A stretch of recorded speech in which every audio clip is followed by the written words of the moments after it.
But the thing is, art is really important for us. And when something is really important for you, the fear is there always because you don't want to lose it. It's you care about it, and when you care about something, the fear is there too. You just don't know it. Uh, the truth is, yeah, I failed, for example, some pieces, and it was really heavy for me to accept. And suddenly your game changed.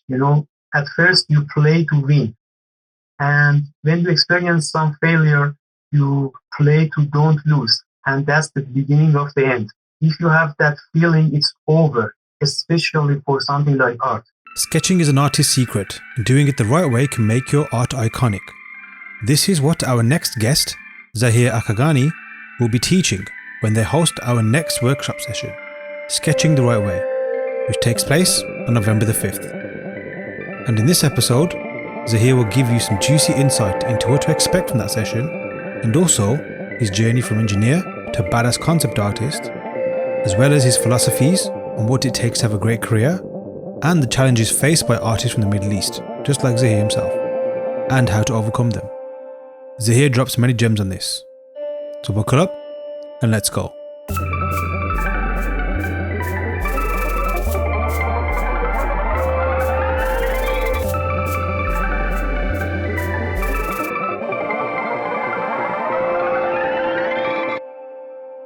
Hey everyone, welcome back to the Learn Squad podcast, and I'm delighted to welcome today's guest, whose surname I will not pronounce out of respect. Zahir, how's it going, Zahir? Perfect. So, as we always begin with these episodes, we hand it over to the guests to introduce themselves to our audience. Obviously, our audience is mixed with professionals, students, and those who are completely new to this space. So, especially for those that are completely new, let them know who you are. Well, thanks for having me, Ram. And so let's have some formal kind of introduction. I'm Zahir Aghakhani. Actually, I'm from Iran, live in Iran right now. So basically, I am a person who try to be a professional industry man in the world of art. And actually, so so doing this for something like 5-6 years right now. Start with actually start with a really solid decision because let's explain it like that, because my actually education in university and college actually was really irrelevant to art. Actually, I studied civil engineering, and after that for major I studied water resource management.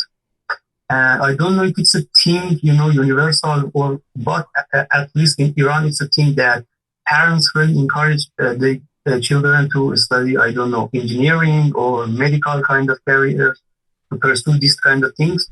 So for me, that was the same. But actually, I always had this passion and this fire in my heart for art. So basically, I decided to somehow suddenly, in the age of 25, 26, I don't want to be a boring engineer. Actually, no insult to anyone. It's just for me. Actually, it was really boring for me. It was extremely boring, and I decided to change to leave the college for something I really like. And so I started with really small projects, anything I could get. I don't know, maybe a little comic book project, children book illustration, some animation background, things like that. So, and at the same time, I started to get some classes, actually take some classes, learn a little, and it was a blast for me. Right now when I think about it, when you work and learn in the same time, these two things really can connect, and it's really actually accelerates your improvement in something like art. So right now, I see it as a really, really good actually choice for myself, or decision for myself, because when you actually learn something, you need to actually have some practice. So work is the best place for you to actually execute all the skill set and all the things you learn in the process. And also when you work a lot, it can actually block your improvement. So education can cover that for you. So basically these two things are really, really good things with each other. And so after a while, I I managed to make a portfolio. My quality of work got a little better, and I had more options. So I decided to actually choose working in video game industry as my main focus or as my career goal. So I started to work on really small indie kind of projects in case of games in Iran, really small groups, 4, maybe 5 people. And from that project got bigger, payments got better, more people, more connection, better portfolio, better quality, and slowly and really slow. Actually, I started to improve. But the key was, I believe, I had the focus on this 24/7. So basically, this actually continuously trying was the key to success, I believe, if we can call it success or anything like that. But uh, actually, all this uh, process was for me the main thing. When I look back, the main thing for me was consistency. Hmm. And so actually, I was in really different kind of studios until COVID. And after COVID, actually, it wasn't safe anymore to be inside the office. And lots of artists in Iran started to go freelance from home. And for me, it was a starting point for actually find some work, if we can call it international works, around the world. Some people, some studios, for example, a person in the United States wants to design some characters, the person in Brazil wants to launch a Kickstarter for a top table game. I don't know. So basically, in this stage, I start to learn how to communicate in English, how to write an official letter in English. It's not directly art, but it's really, really important to have to actually develop some social skill in that case, to be able to talk to people, email them, and things like that. So basically, it was a really important part for me, and I had the chance to work on lots of different kind of outsourced studios around the world. A really, really amazing experience for me. And so actually I got to know a little more about the industry, the inner layer, what is NDA, how you should act professional in case of projects, how you should actually have this professional communication with other artists, with art directors, how you should behave in general. So I believe it's really important too.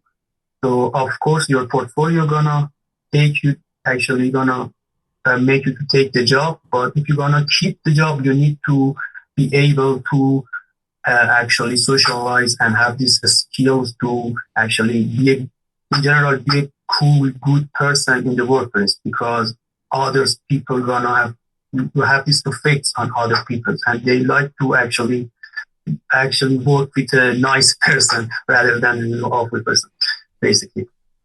Yeah. Awesome. And Yeah. a lot to unpack there. In a great way as well, because as you've shown, we see every day, especially artists who are like we mentioned earlier, like starting on the journey, in the middle of their journey, maybe even well into their journey. Because sometimes always focus on what's happening with us right now, and always look at like maybe what we have and what we don't have. But when you look back, you always like see how far you've come, and like you just showed there, like you definitely took steps and made the most of each step to get to where you are now. And I'd love to go into that a little bit deeper shortly. But speaking of steps, one of the next steps that you're doing, I guess part of your career, and just like in terms of art in general, is now teaching, and you'll be teaching our workshop, which will be going live on November the 5th, sketching the right way. So, how did that all come about? Well, of course, all of us, you and everyone who listen to this, we all have a actually common interest, and that's art. We all somehow love art. But the thing is, we want to approach it, in the industry. And basically, when we talk about industry, it's really fascinating for me because it really feels good to be good at art and be a good, I don't know what is the word, industry man, craftsman, everything you want to choose. But one of the things that actually really boost your career as an artist is your commitment to deadlines. And, lots of time you have tight deadlines, crazy thing happens, lots of edits from clients, from art directors. So you need to be able to manage it. And I believe people who can manage it had more chances, I don't know, survive is a good word here, or at least they can continue their work really successful in that case. So basically, the reason I like to talk about the sketching is the sketching can guarantee actually it's like a blueprint. It's like a placeholder. It can actually show you the plan to the destination. So if you have that, it's really more likely to success in a work or in a project. Regardless of any sudden situations or any surprise matter, anything like that. So sketching for me is like a foundation of the house. So basically, if you set the foundation really good, everything else can actually raise on that foundation, with a discipline and with a chance to success. But if the foundation is bad, that's it. That's over. Mm-hmm. No matter how much you try, you can't make it right in the time. So the reason for me to talk about the sketching is this common area between art and industry. Yep. Nice. So, like sketching is, for me at least as well, I'm sure for everyone else, and the way you describe it is the perfect definition of what it is. It's building foundations. I just love sketches. I love sketching, and even in the abstract sense as well. Like, because obviously, when you think of sketch, you think of pencil and paper and a squiggle, right?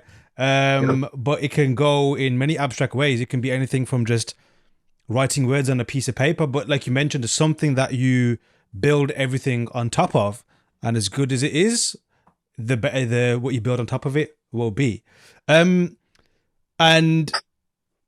I guess sometimes the clear difference is that sketching is not drawing, right? Like there's a different difference, or would you say otherwise? Well, it can be and it can be not. I don't know how should I explain. Every person, our mind, I believe it's an amazing thing.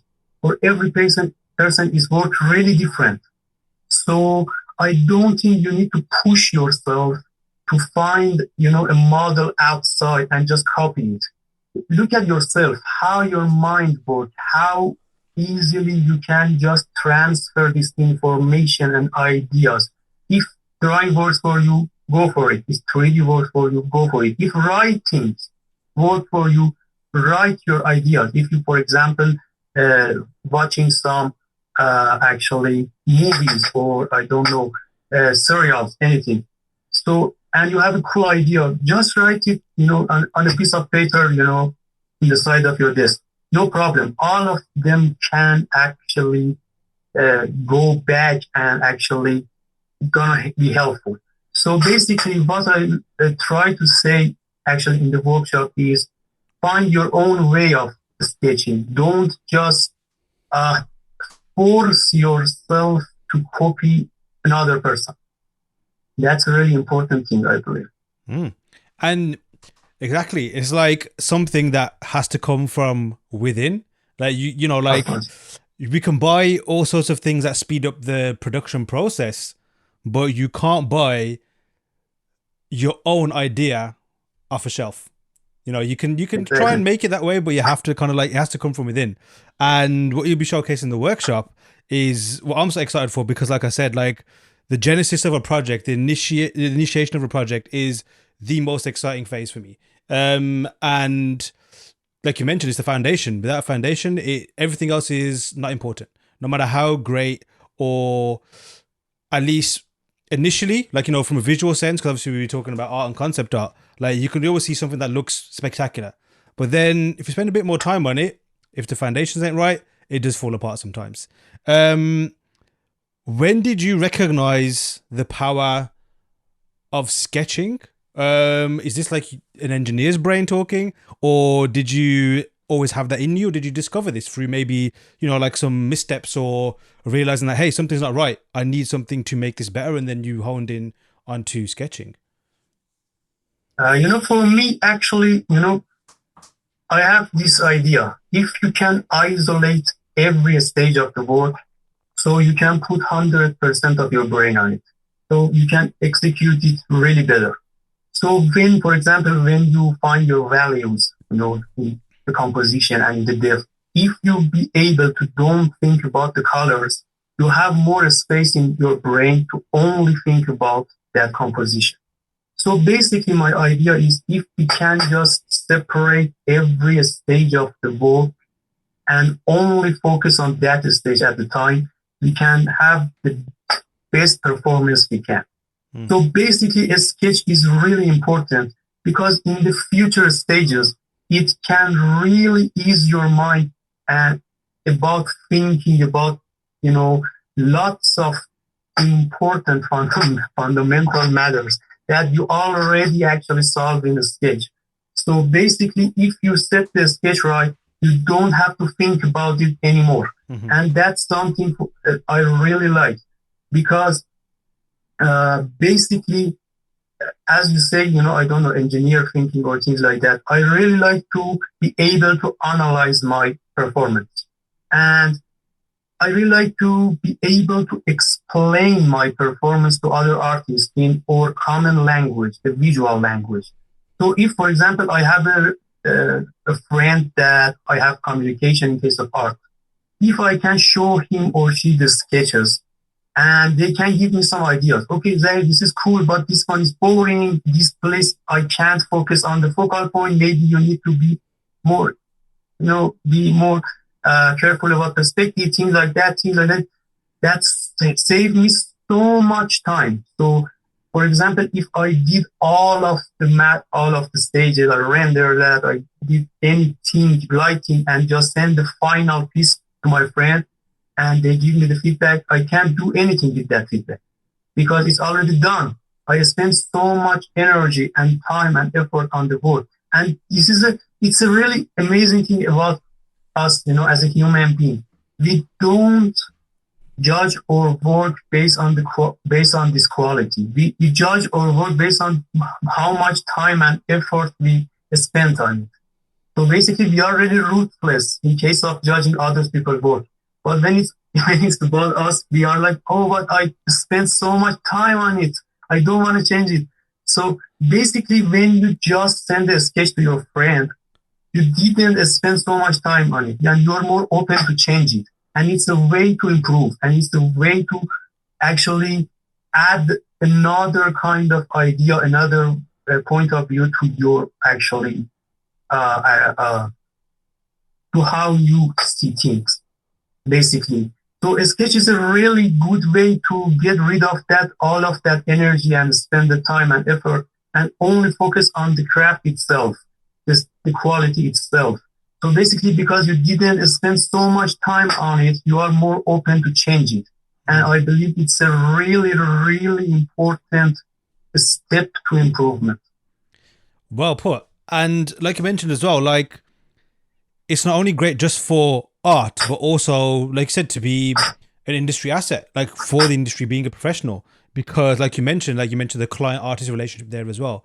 Like that is super important. And one of the things when you are dealing with clients is it's a business transaction.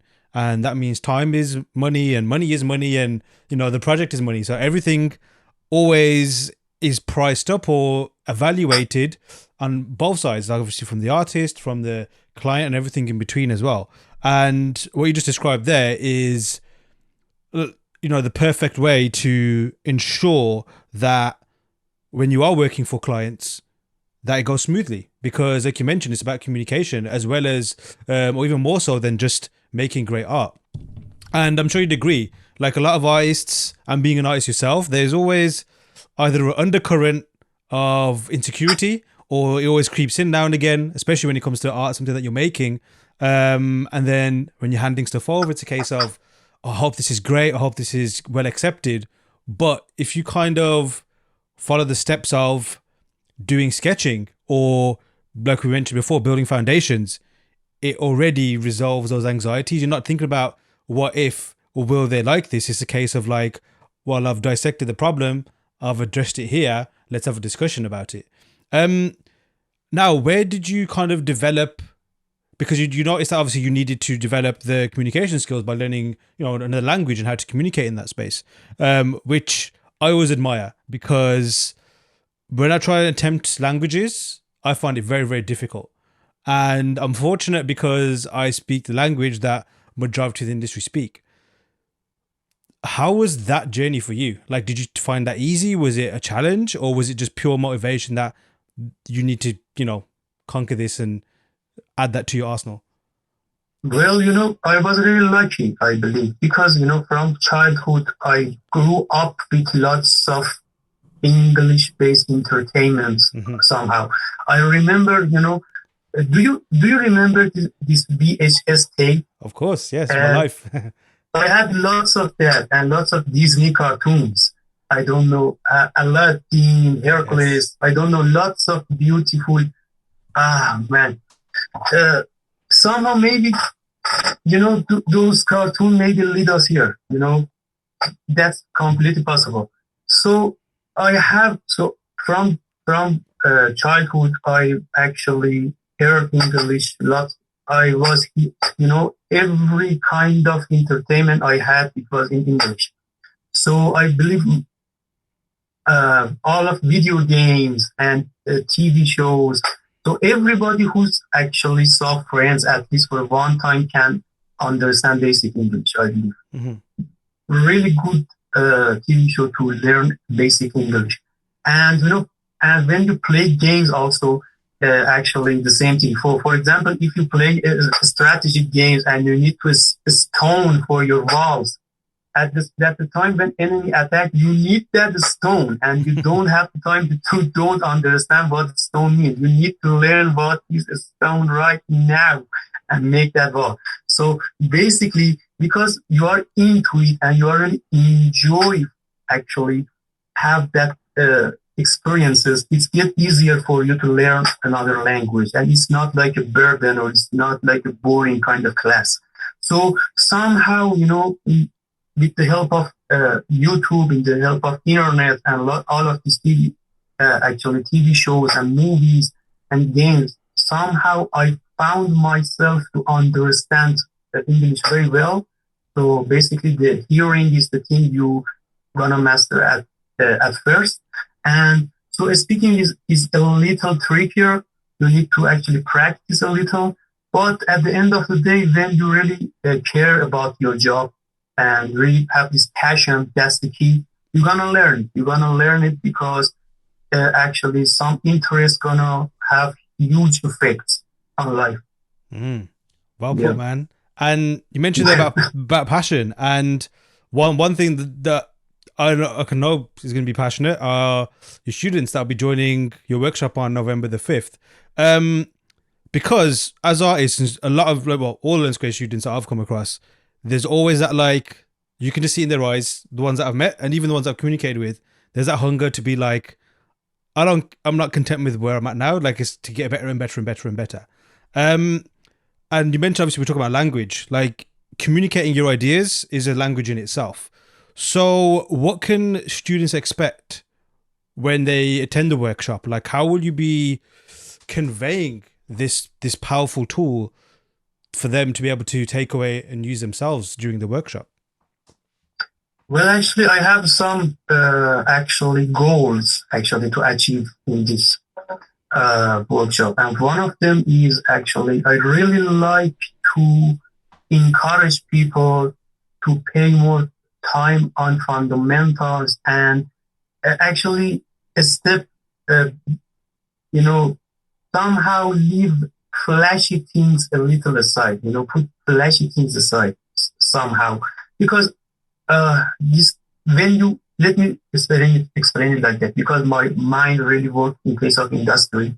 Mm-hmm. So, for example, if you apply for a job, you need to understand the people who actually in the charge of the hiring team. They are really professional and veteran artists, and they are looking at lots of portfolios every day.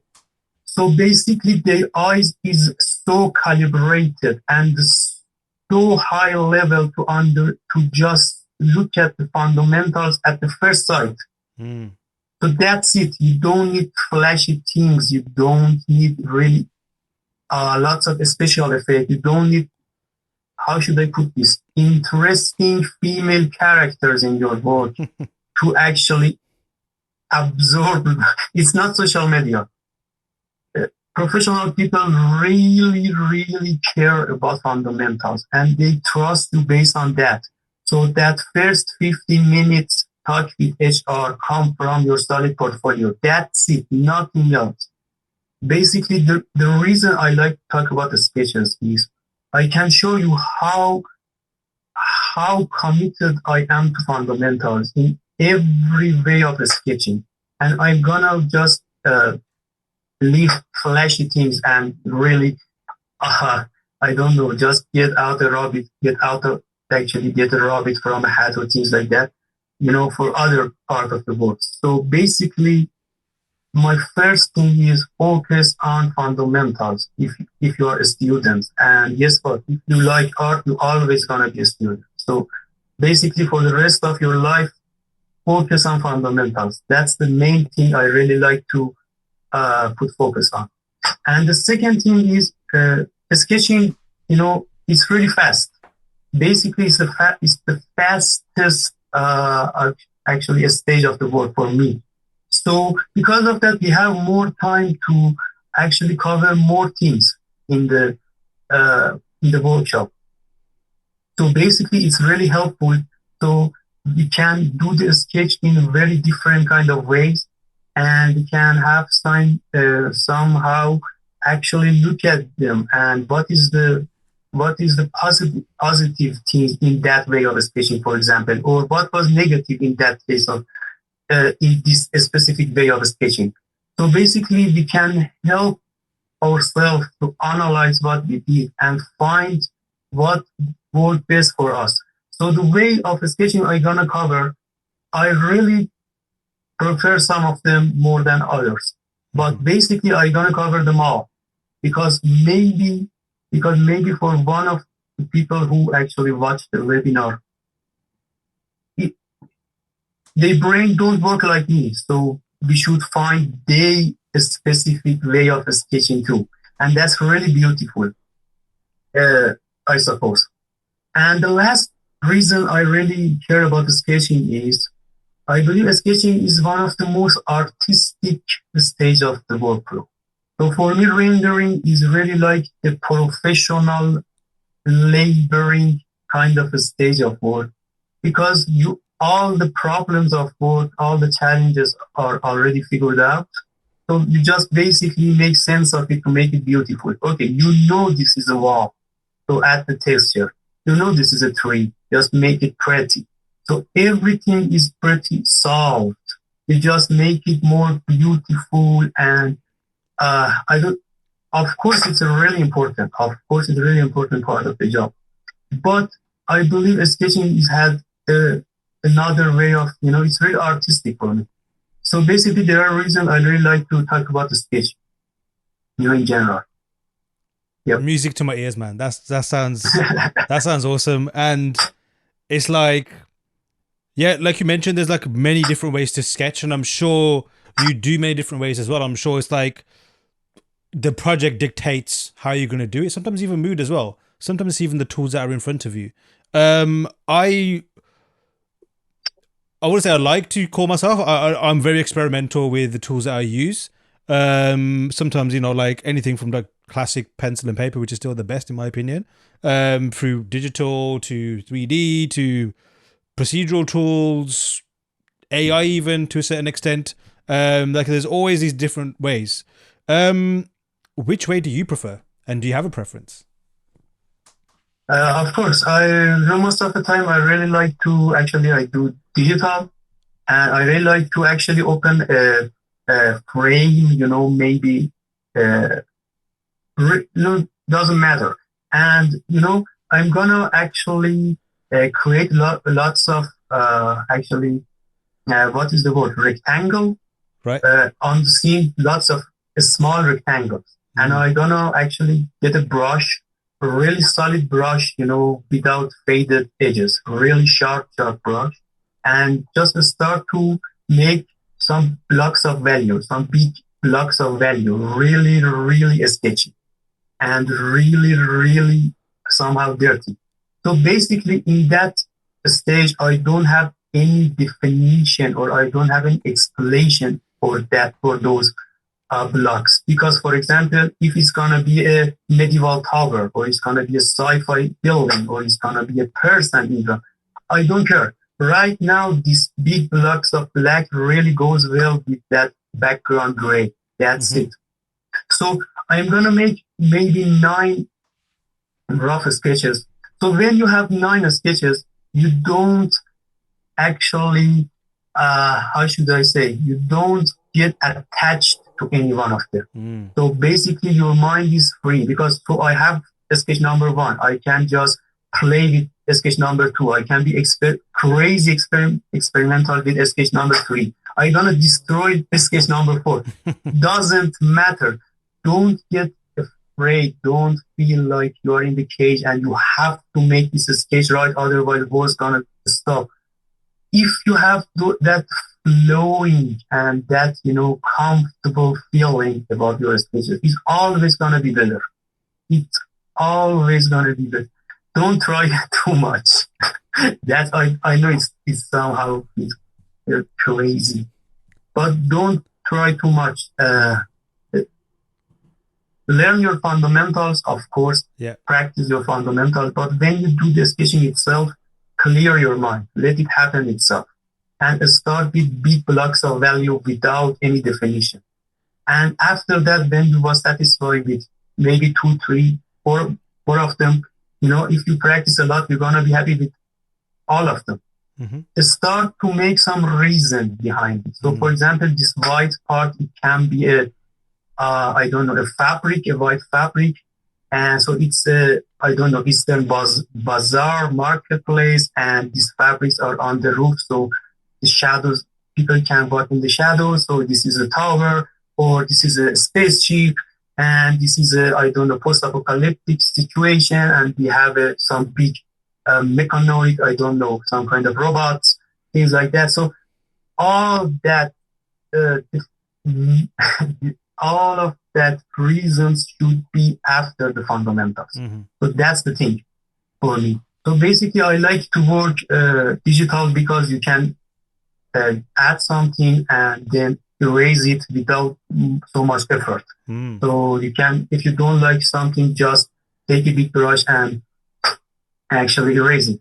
But you can't do that on paper. At least I can do that on paper because I put lots of pressure on the print.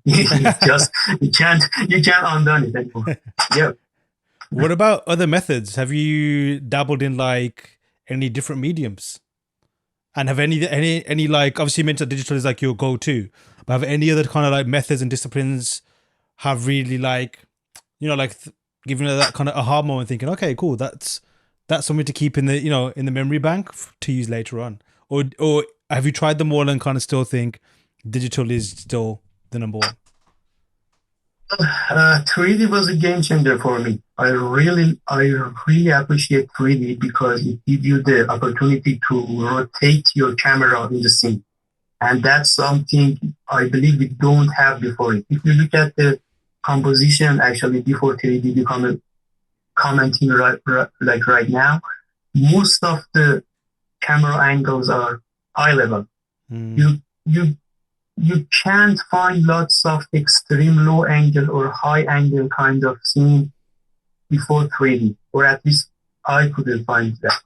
So basically, 3D give you the opportunity to just actually put perspective aside. Okay, the software gonna do this for me, and I can only focus on find something beautiful, and that's really really amazing. So of course, I do lots of sketching in 3D too. So basically, if it's not yet slow and laggy, 3D is super awesome in my opinion, and everyone need to play with it at least a while because it's gonna open some room in your mind. You're gonna actually you're gonna learn new things, new expectations from yourself. Okay, I can just change my camera like that or like this. Even you can see the effects in actually in Photoshop and in 2D things because your brain, your mind learn to look at things now even more, it's more variation right now. So basically, of course, I really like to use 3D too for even the sketches and other stages too, of course. And so beside that, I didn't experience AI still. I believe in certain age you become a boomer. I don't know. I can't feel it. I can't feel AI. I when I look at you know people's art, I really get excited about how they made it. With AI, I don't have that feeling. Nope. And yeah, so of course it's gonna be a really useful thing. Of course, I'm not against it. I just personally don't enjoy it. Basically, yeah.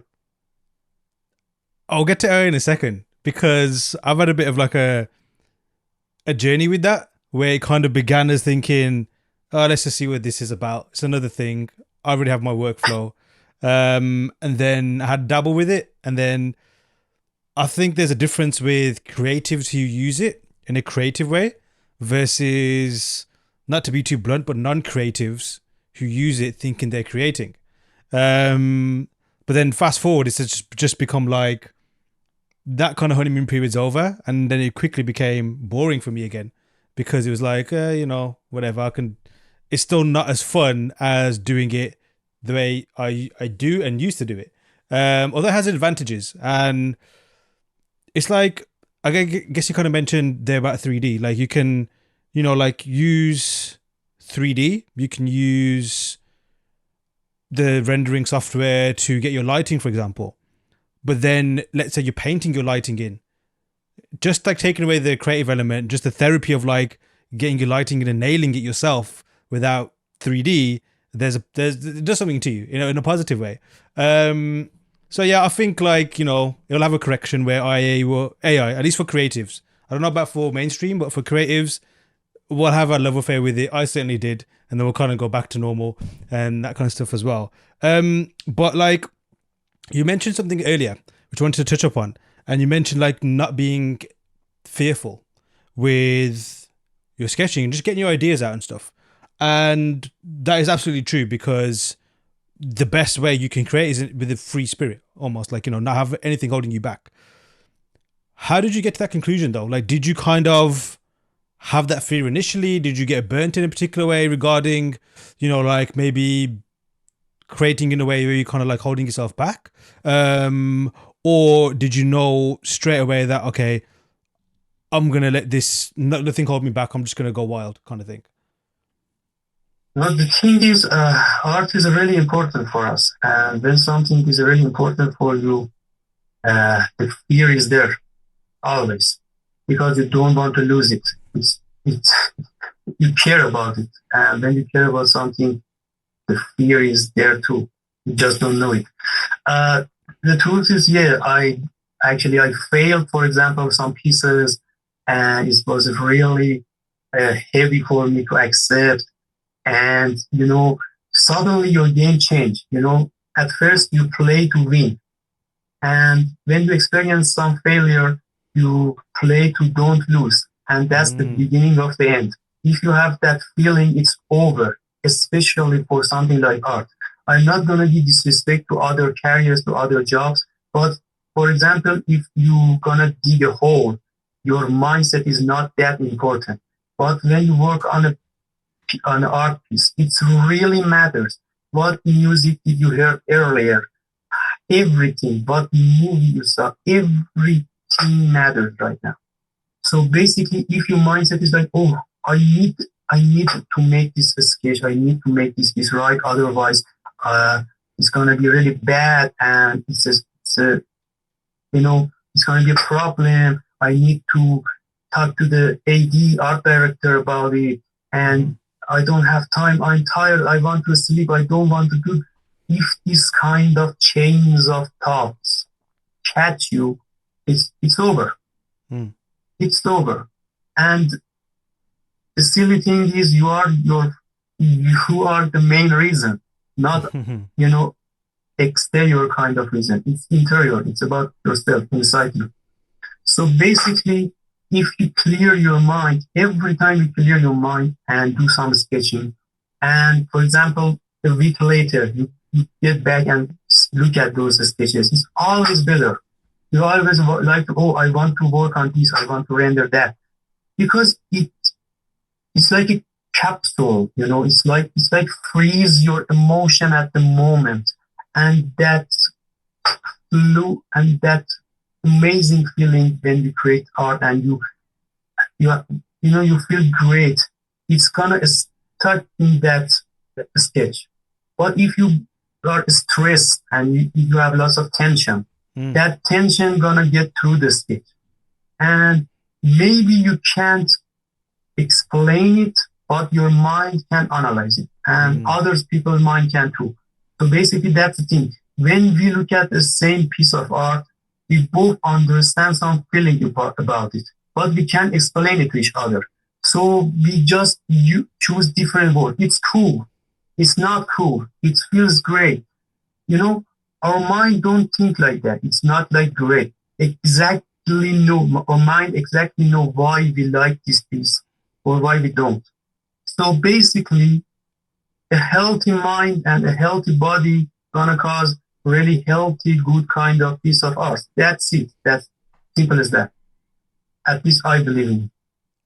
Well put, man. And Yeah. like, I love the way you talk about art, understand it, and the way your passion comes out. Like it's almost like you're trying to hide as much of your passion, but it just keeps bursting out. So when you're working with clients, for example, like how do you ensure that you communicate the best ideas to them? Like, or what tips or what processes do you follow when you client comes in, you get a brief, and then you get going? Like, do you follow a certain routine, or do you have like a certain, I guess, like different ways of handling things? Like, what's your personal approach to just dealing with clients?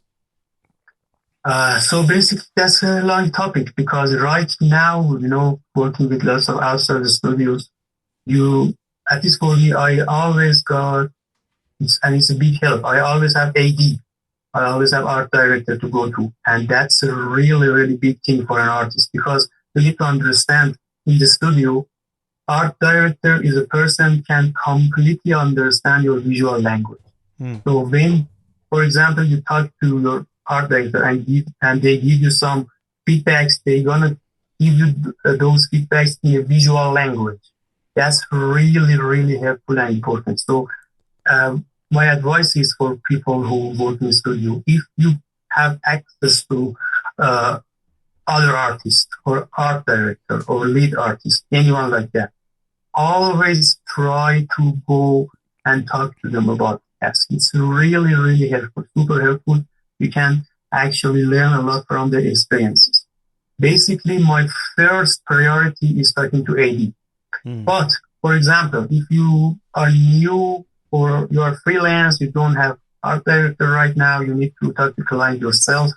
So basically, you need to consider lots of things. First of all, always speak formal or write formal.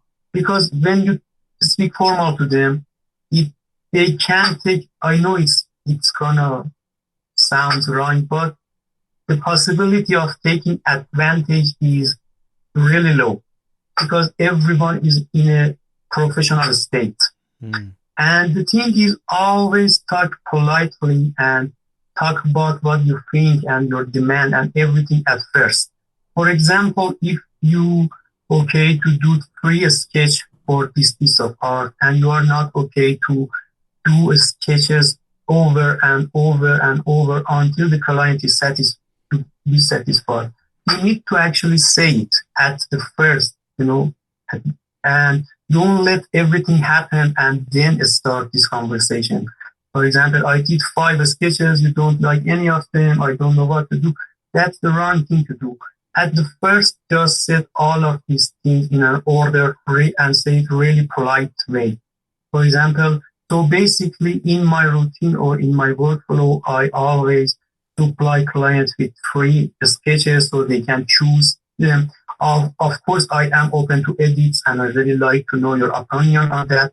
Yes, this is my art, but I really like to actually capture what you want in this piece, and most of the time because it is positive and this is professional, the client it's like a train that's gonna move in your radar. It's gonna be actually you control them without actually hurting their feelings or telling them that okay, I'm the experienced artist here and I need to take care of something. Basically, so and also don't be afraid to make some experiences and make some failure even.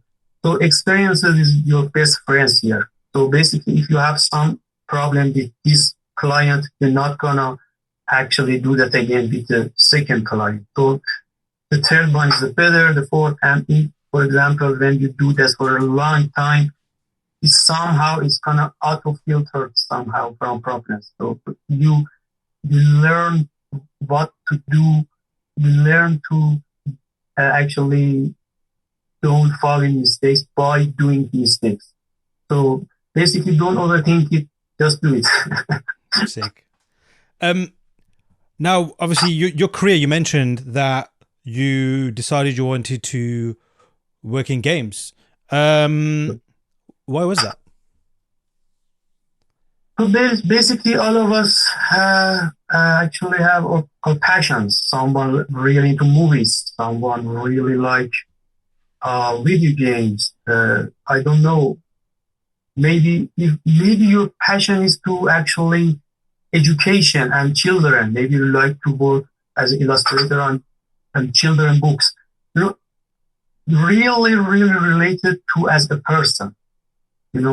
So it's before the career, it's before the art, who you are as a person.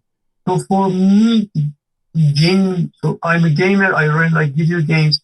So I had this passion and it was amazing in my mind to be able to work on these amazing video games I played, since I was a teenager until now. Until now, I play video games. Because I believe you need to consume and then produce if you are part of something. So that's the thing I believe. If you don't play lots of video games, of course you can make lots of great piece of art, but that feeling when a gamer play the game, if you understand that feeling, if you experience that feeling, it's gonna help you to produce something more related to that final product.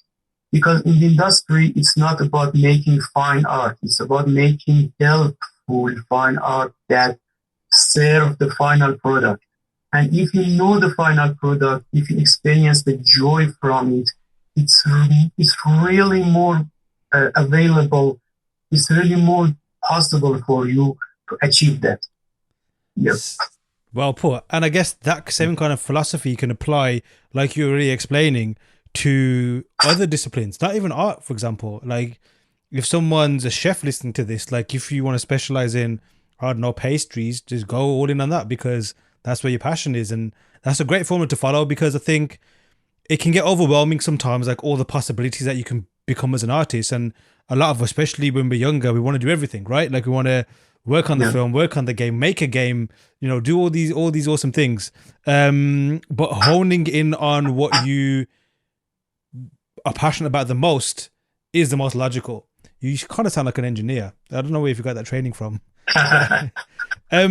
What's your favorite game? Or I have two questions, but let's start with the favorite game. Well, I can't tell one.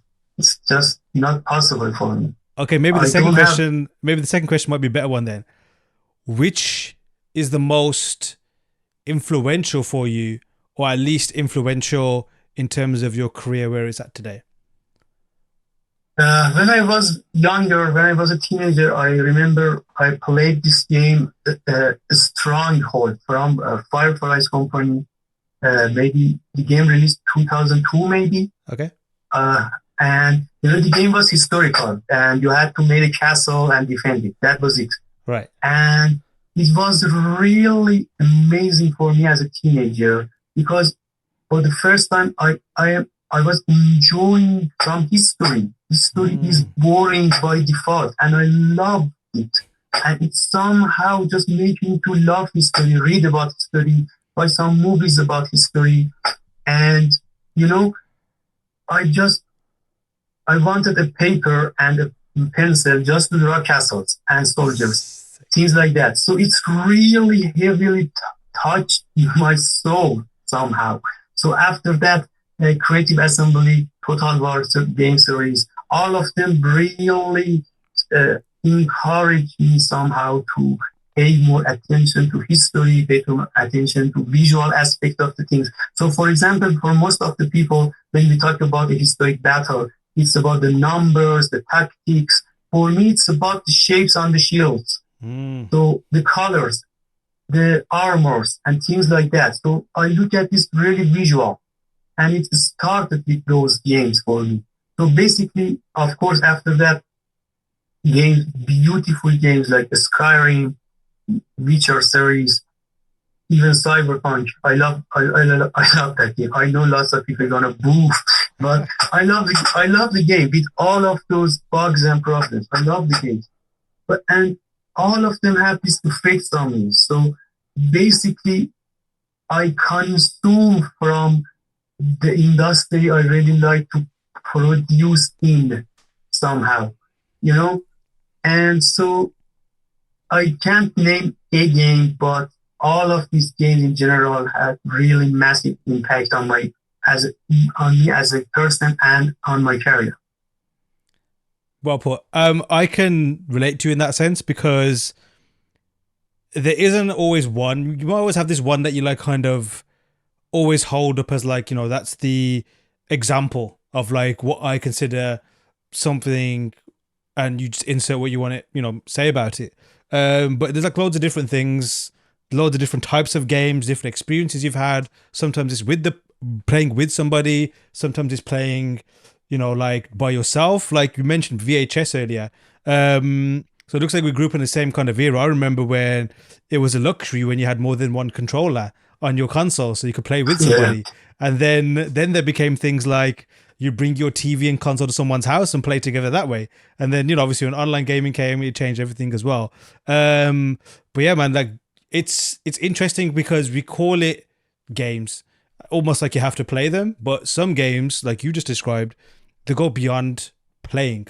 They turn into like you mentioned, like you're learning about history or you're experiencing something else. And games, there's some very like super emotional grown-up games versus stuff that's just almost not a game, but almost like therapy in a way, where you just like, it's, yeah, you get what I mean. Like this, it's a very wide array.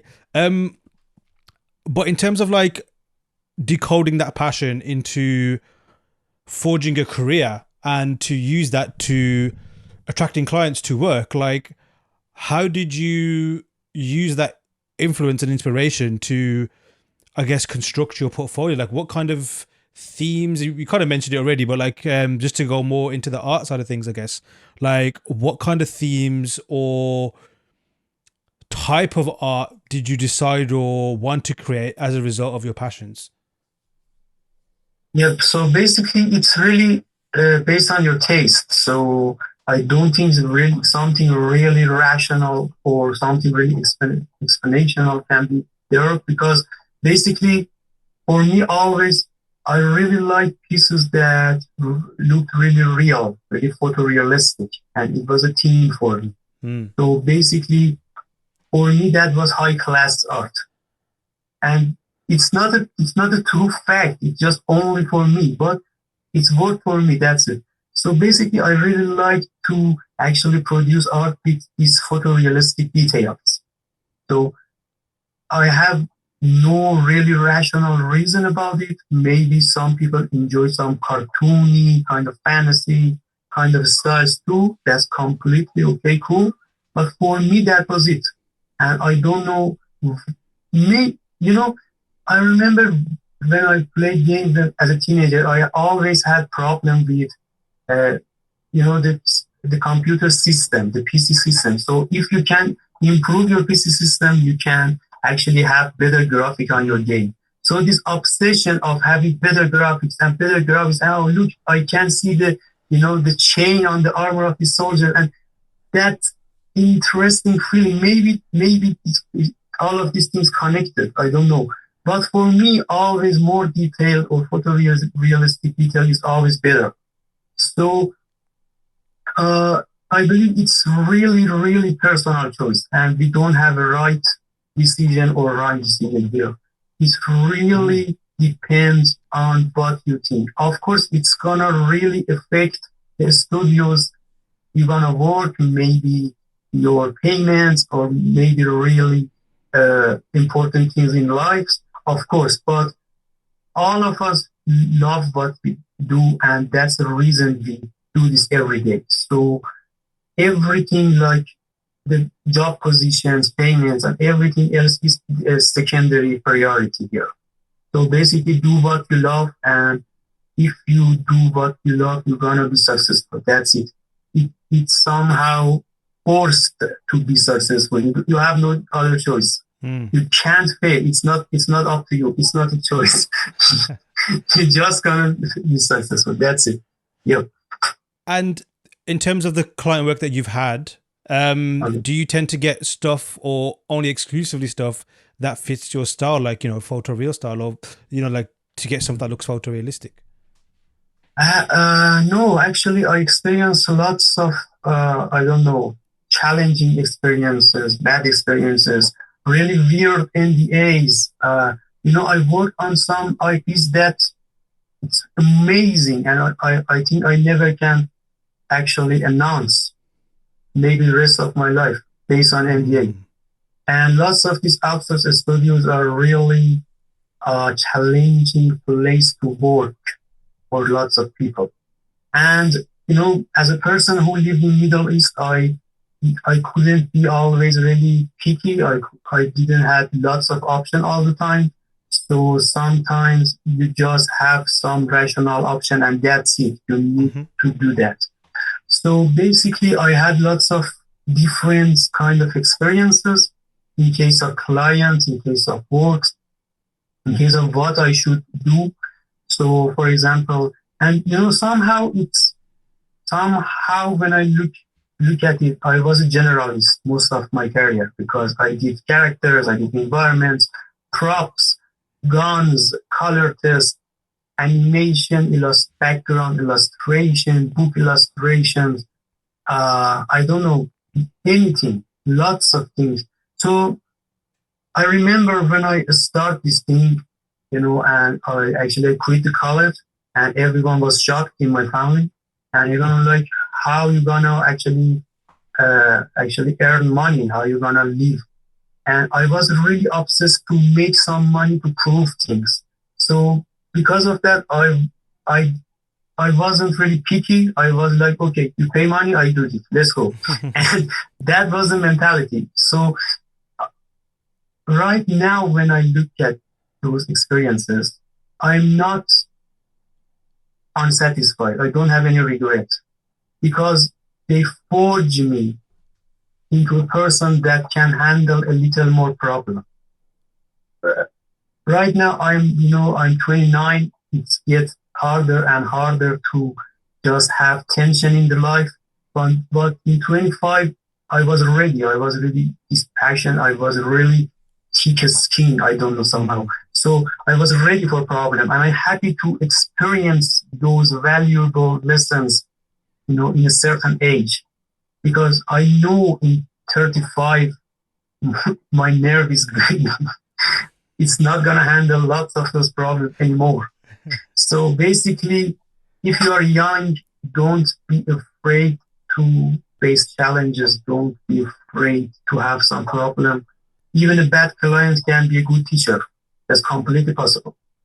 So basically, if life put you in a tough situation, it can be really, really useful in the future. Yeah. That's clear then in that sense, because it's almost like your mentality was always, like I mentioned earlier, like stepping stones. Like you knew that, okay, that's not the step I want to be on right now, but it's still in front of me. You can kind of see, or you're going to make sure you get there. So you just use the other kind of things. Obviously not like use it in a way where like it was all purely intentional. Like you mentioned, like circumstances meant that you kind of had to take it. I totally get you as well. Like I am around 35, so yeah, the thick skin is super thin. It's like a wet piece of paper. Like anything hits that, it's breaking. And that's a different art form in itself. Like trying to just more so manage your own kind of like patience and expectations and energy levels, mental energy levels versus. I remember, like you said as well, like 10 years ago or more, where it was a case of like, yeah, let's do everything kind of thing. But that's part of growth. Speaking of growth, what kind of projects do you see yourself working on next? And like, where's your career path heading towards? Like, do you have a plan in that regard? Or are you like happy where you're at and you just want to make sure that's maintained and nurtured? Okay, let's talk about the vision and then talk about the reality. I always see myself as a person who want to at least have some successful triple A kind of project published. That's what I really like to have, and I think about, and I see it really possible. So basically, what I want to is an office-based kind of job that actually work on a really awesome triple A game. And it's I don't know, maybe it's not a dream for everyone, but for me as a person with all that history with video games, that's something.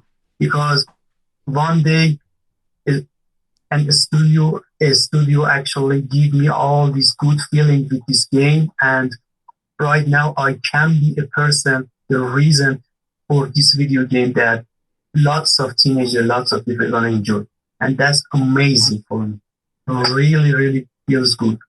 So basically, right now, actually, I don't know how much I can tell about it, but I'm actually in the process of a movement to another job.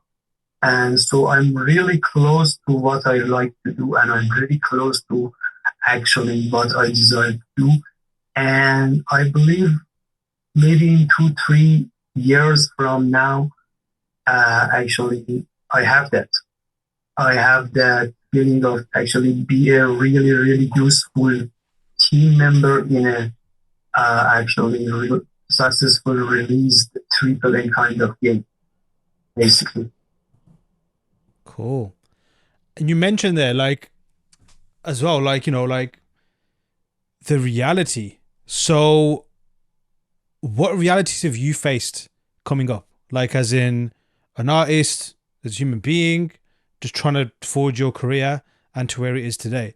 Because you mentioned you're from the Middle East, you're from Iran, and I've spoken Yes. to friends, not even just artists, like people that I've known from and around that region, and there's a common theme in certain cases where it's a case of like it's a bit more difficult, and that's putting it lightly, to reach a level like you mentioned about getting on AAA than maybe others in the world. And also it mirrors a lot of places where other people in and around the world are also facing similar kind of like we spoke about games, right? It's almost like games for some people are already set on ultimate hard, and you Yep. can't change the level. So I'd love to like dive deep more into that, because I know there's a lot of listeners who are also experiencing that, trying to go for the same thing. You mentioned about background as well. So I'm from a South Asian background, and although it wasn't that extreme for me, there was that conversation, and also a lot of my peers and my family and friends. It was always a case of like the type of job you should have or what you're going to have is there's a lot of kind of short list of like those are the best ones to go for. Everything else is like a waste of your time. Don't bother with that. Just stick with these. So all of that Yeah. kind of like feeds into one kind of thing. Um. So yeah, I'd love to hear more about that. Well, when the game is on ultra hard, actually winning is really, really fun. So basically, Well put. yeah. So let me actually give you example. So for example, you are based in UK and you wanna hire someone for a job opening. So basically, the people who apply, for example, 2, 3 person gonna apply from UK, the person maybe from Netherlands, the person from Germany, 2 people from South Africa, and the person from Middle East Iran. What is your first opinion? What the first thing you think about? You know, in your mind, you say, okay, I respect all of these people as human beings, but the people in UK is so more accessible. I can invite them to the studio, talk to them. The people in the Netherlands is good too, so we can just take a flight, we can meet up. The people in South Africa may be challenging because of different in time zone. If they want to take a flight, it's going to be a long way. Maybe they don't want to afford it. I don't know. And the people in Middle East, even they have artists there, you know, basically before anything else starts, I don't have any advantage in the best way to say this. So the only way for me to improve myself to you is an extremely strong portfolio, really good way of communicating when we have this conversation. Show and sell that fact that I'm professional. And worse than all of them, I need a resume. You need a resume actually for really good jobs. And that somehow, it's a, where should a person find a resume if at the first place they can't find the job that easy? So basically, it's really challenging. And basically, lots of things that not relevant to art have a face in this situation. And so that's what I talk about the reality. The reality is I need to put more time and energy to reach some certain level that, for example, a person in Western countries can reach really, really easier. Mm-hmm. So maybe that's not a goal, or maybe that's not really interesting for that person. But for me, it's really actually a good feeling and positive feeling to achieve that because I worked hard for that. Mm. And that's the thing. That's the thing I really like to actually talk, actually say to people who maybe are in Middle East right now and listen to this podcast. It's completely possible for you to actually have the best job titles in the best countries in the world. So because we are just more awesome, we need to try more. I don't know. Just make excuse for yourself. This is a hard way and we can do this. That's it. Yeah. What kind of like, because you mentioned that like that can put a lot of people off in terms of just like having to just face that, right? Like it's natural. Like let's say the roles were reversed and there's a different region that at the moment is doesn't have the difficulties, has the difficulties. It's like there'll be some people that will face the issue, and well, not the issue, but like, be able to find a way and just have that motivation to just continue. But for others, it can get very like tiring and draining, and almost like just put them off because let's say everything's neutral. Just making that great portfolio and unlocking those fundamentals and making that image can get mentally tiring, and it takes, you have to go through a certain process to make sure you keep yourself healthy in that respect as well. So adding all that on top can really like put people off. So how did you motivate yourself whilst you're being faced with that? And again, I know you just touched upon it as well, but like just to go a bit deeper, for those who are on the cusp of thinking it's impossible, it's never going to give up, because we've all been there, right? Like we always hear someone who's made it, we always hear someone who they admire say, don't worry, you just got to keep going, and you find, and to yourself, you're thinking, are you being serious? Like there's no way I can reach that level. But over time, when you look back at your progress, you do see that, okay, they were telling the truth.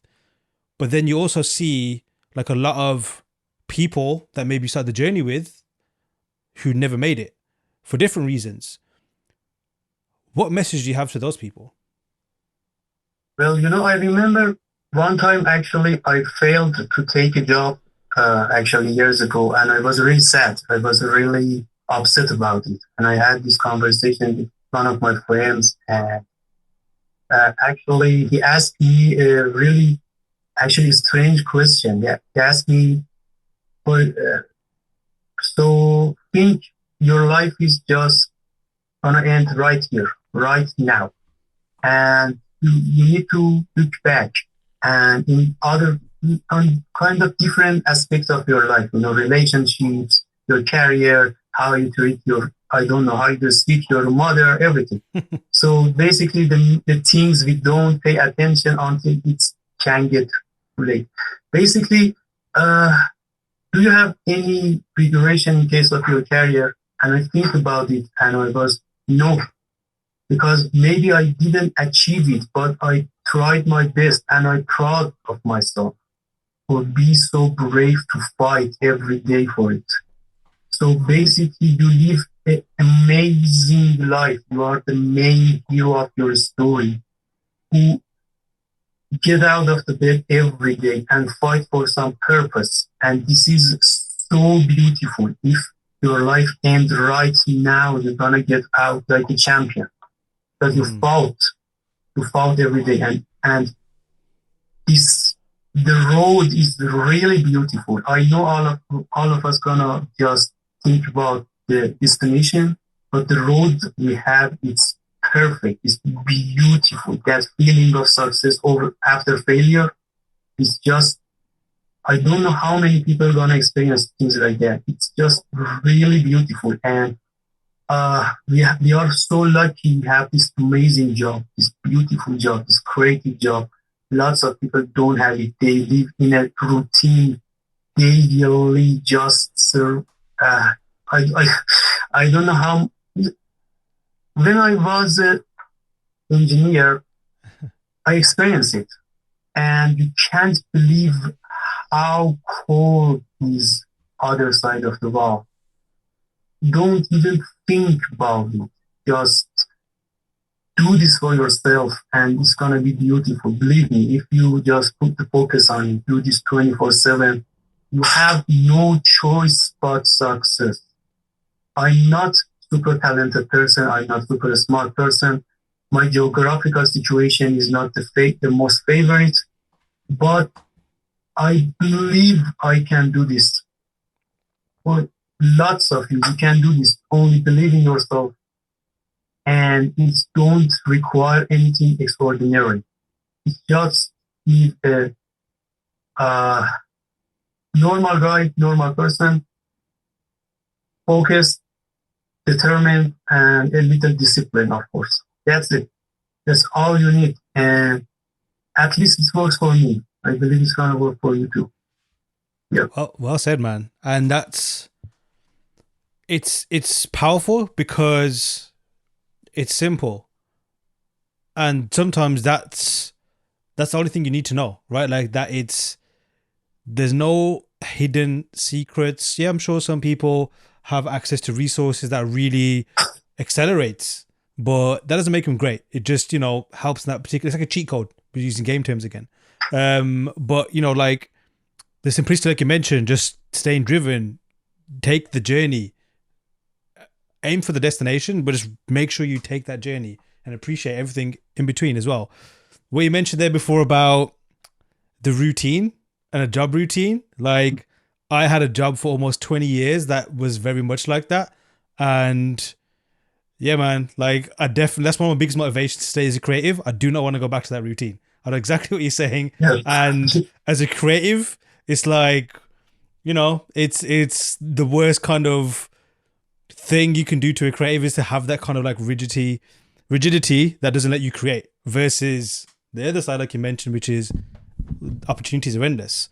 And just before we wrap up, you mentioned there about like again the road to the journey, and just looping back towards the session, which everyone's listening when this airs.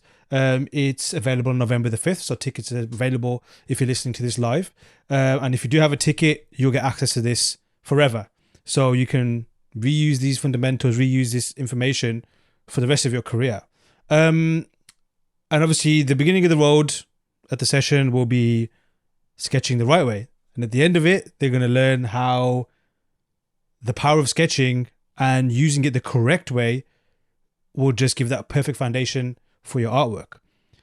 What do students need to bring with them when they attend the workshop? Is it just a case of like a mindset? Do they need to bring some specific tools, or like what would you like them to bring along when they listen to your teaching on November the 5th?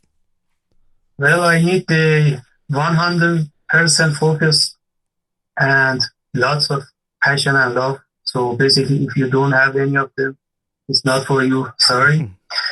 And yeah, so I don't think you need anything traditional. I'm gonna go digital. You can use your actually, if you have Photoshop, if you have Blender, of course, that's kind of common kind of software you're gonna use. So basically, I think you're gonna have them already set up on your, I don't know, system. And so that's it.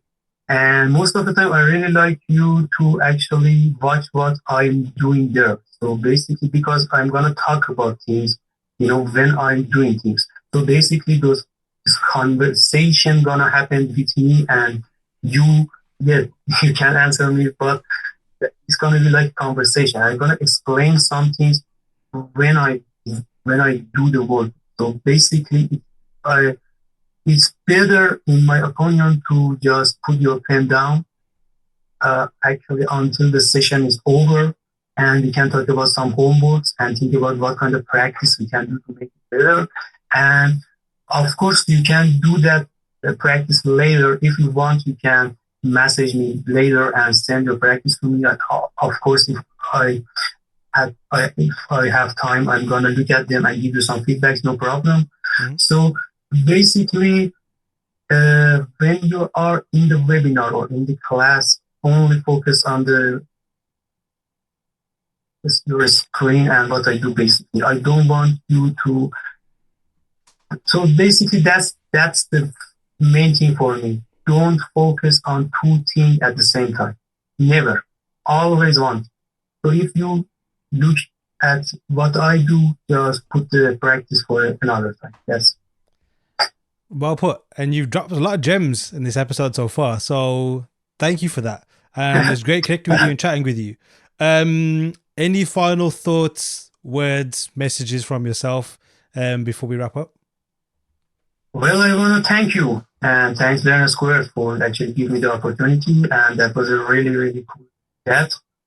And we had the time to talk about some interesting thing, and actually I remember something, actually in the process of a conversation. Actually, I forgot for a long time, and that was really cool to actually look at the young Zahir and the process he actually had to this day. So thanks for giving me the opportunity to talk about it a little. And actually, that was really great to actually have this conversation with you. So yeah, thank you very much, man. See you on November the 5th. Thanks, man. Sure. Massive thanks to Zahir for sharing his wisdom and letting us know what to expect in his workshop, which I'm very excited for. Tickets for Sketching the Right Way are available now. Hit the links to sign up and join us when it takes place on November the 5th. Remember, if you have a ticket but can't make it, you'll still get access to VOD of the session, which means you can watch it at any time. And if you're catching this after November the 5th, then you can still purchase the VOD of the session by hitting the same links. See you at the session. Be sure to give Zahir a follow and don't forget to like and subscribe. Till next time.